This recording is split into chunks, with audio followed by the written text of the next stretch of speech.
من هر سال برای شروع سال جدید یه اسمی میذارم. یه اسمی که برام نشون دهنده هدف اون سال باشه. بذار داستان خودم رو برات تعریف کنم. مثلا 402. 402 18 سالگیم برام سال خودشناسی بود و تونستم خود واقعیمو پیدا کنم. یا 403. بعد شناختن خودت وقت آزمون خطاست. بارها شکست میخوری و خسته میشی ولی باید این مرحله هم بگذرونی. حالا ببینیم 404 سال چیه. تو برای حرکت توی هر مسیری اول از همه باید خودتو بشناسی و هدفهاتو پیدا کنی.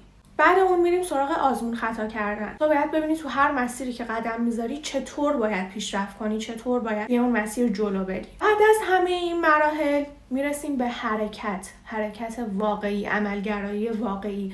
تو دیگه چم و خم کار دستت اومده، آزمون خطاهاتو کردی. الان دیگه بلدی باید چی کار کنی. که من توی مرحله قبلی زندگیم، یعنی همون آزمون خطا کردنه، یاد گرفتم چطور عملگرا باشم و میتونم بگم بزرگترین تجربه سال قبل برای من یاد گرفتن رمز عملگرایی و استمرار بود. حالا میتونی تو هم بهم ملحق شی تا ویژن بورد امسالمو با هم درست کنیم و این رمز عملگرایی و نحوه برنامه‌ریزیمو به شما هم بگم. من امسال قراره 2 تا ویژن بورد داشته باشم. اول از همه قراره اینا رو بکنم. یه سری عکس‌ها میاد اینجا، یه سری عکس‌ها میره توی ویژن بورد اصلی که موقع درست کردنشون فرق این 2 تا رو بهتون میگم. ببین میدونم همتون دوست دارید سری بریم عکس چسبوندن رو شروع کنیم ولی بیاید قورباغه‌مون رو قورت بدیم و از کار سخته شروع کنیم. حالا این بخش سخت ماجرا چیه؟ وقتی که میبینی توی سوشال مدیا یه بلاگری داره هر روز پیاده‌روی میکنه، هر روز ورزش میکنه، هر روز زبان میخونه، هر روز کتاب میخونه، تو حس میکنی عقب افتادی و میخوای همون کارا رو انجام بدی که از بازی عقب نمونی. ولی اول از همه باید ببینی اصلا این بازی برای تو هست یا نه. اگه تو بسکتبالیستی نباید نگران این باشی از بازی فوتبال عقب بمونی. اون بازی همون هدف و زندگی ما. زندگی ماها با هم فرق میکنه. شاید تویی که قصد مهاجرت نداری نیاز نباشه هر روز 2-3 ساعت زبان بخونی. اولویت تو چیز دیگه ایه. من اینجا میخوام بهت بگم چطور هدف و اولویت خودتو بشناسی و چطور برای هدف خودت برنامه‌ریزی کنی. نه اینکه هر کسی هر کار انجام داد تو هم بدوی دنبالش انجام بدی. فکر کنم الان دیگه وقتش باشه که با هم یه برنامه‌ریزی شخصی سازی شده بنویسیم. برنامه‌ریزی 3 بخشه. برنامه‌ریزی بلند مدت، میان مدت و کوتاه مدت.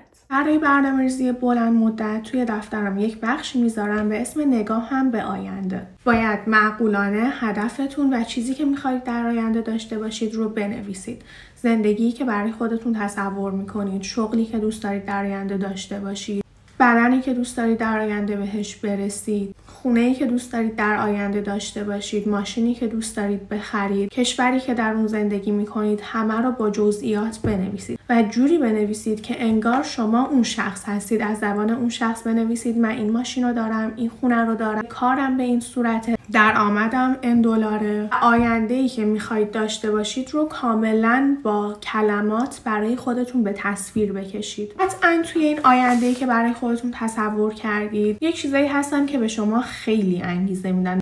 میتونید یک بخشی از اینها رو به شکل تصویر پیدا کنید توی پینترست و همیشه جلوی چشمتون داشته باشید. یک بخشی از هدف نهاییتون در زندگی وقتی همیشه جلوی چشمتون باشه، اگه یه جایی توی هدفهای کوچیک‌تر توی مسیر شکست بخورید، با دیدن اونا دوباره انگیزه میگیرید. مثلا من کشور آمریکا بهم خیلی انگیزه میده. پس عکس پرچم یا یک نمادی ازش رو جلوی چشم میزنم. یا مثلا مهاجرت کردن جزء هدفهای امسال من نیست. از جزء ویژن بورد امسال من به حساب نمیاد.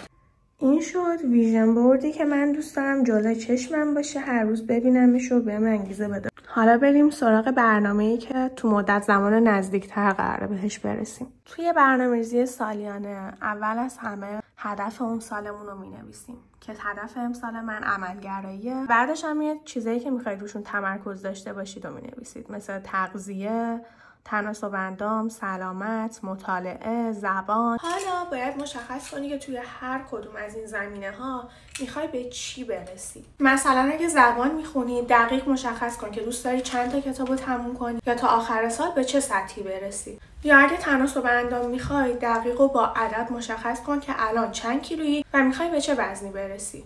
حتی برای کتاب خوندنم باید دقیق مشخص کنی که تا آخر سال میخوای چند تا کتابو تموم کنی. بعد از این هدف گذاری دقیق و منطقی برنامه سالیانه تو آماده است و حالا وقتشه که ویژن بورد امسالتو درست کنی. پیشنهادم که براتون دارم اینه که جدا از حالا هدفهای توسعه فردی و چیزایی که مربوط به کار و پیشرفت و درس و این چیزاست و حوصله سربره، بیاید عکسایی هم برای کارهایی که دوست دارید برای حال دلتون انجام بدین پرینت کنید. کاری که دوست دارید انجام بدید، مسافرتایی که دوست دارید برید. مثلا من دوست دارم یکی از جشن‌های کردستان رو شرکت کنم و مسافرت برم، یا دوست دارم امسال برم کویر مسافرت، یا دوست دارم تولد امسالم این مدلی باشه.